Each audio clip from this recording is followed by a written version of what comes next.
So sometimes you're not as screwed as you think, and sometimes it's even worse.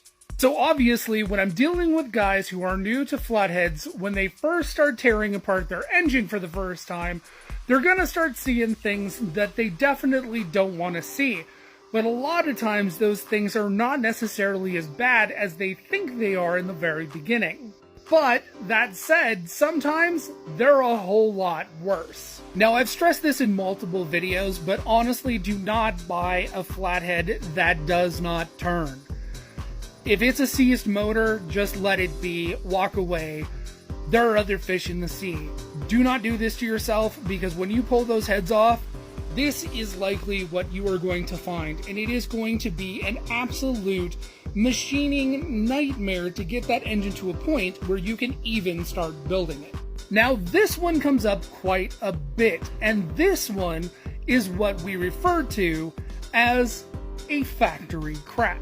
So I hate to tell you, but all flatheads are cracked. It's just a matter of how cracked is your flathead. So what we have here is a very common factory crack. We refer to it as a factory crack because this is one of the most common cracks in a flathead, and it is not a fatal crack.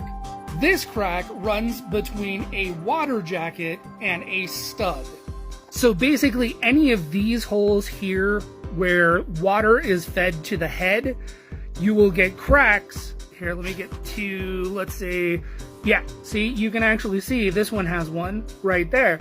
This is actually a very common crack with these flatheads, and about the worst effect that you're going to have out of it is when they get kind of bad, this particular stud may occasionally weep a little bit of coolant. Now, this doesn't necessarily mean that you need to fix that crack before rebuilding the engine. A lot of times you can just put a little bit of sealant on the threads of that stud and it'll fix the problem. One of the more common and more damaging cracks is actually this crack here, where it runs from the valve to the cylinder wall or between the two valves. And the fact is that in this day and age, there really isn't all that much in the way of a death nail crack anymore, because almost everything can be repaired. I say almost, because then we run into a crack like this one.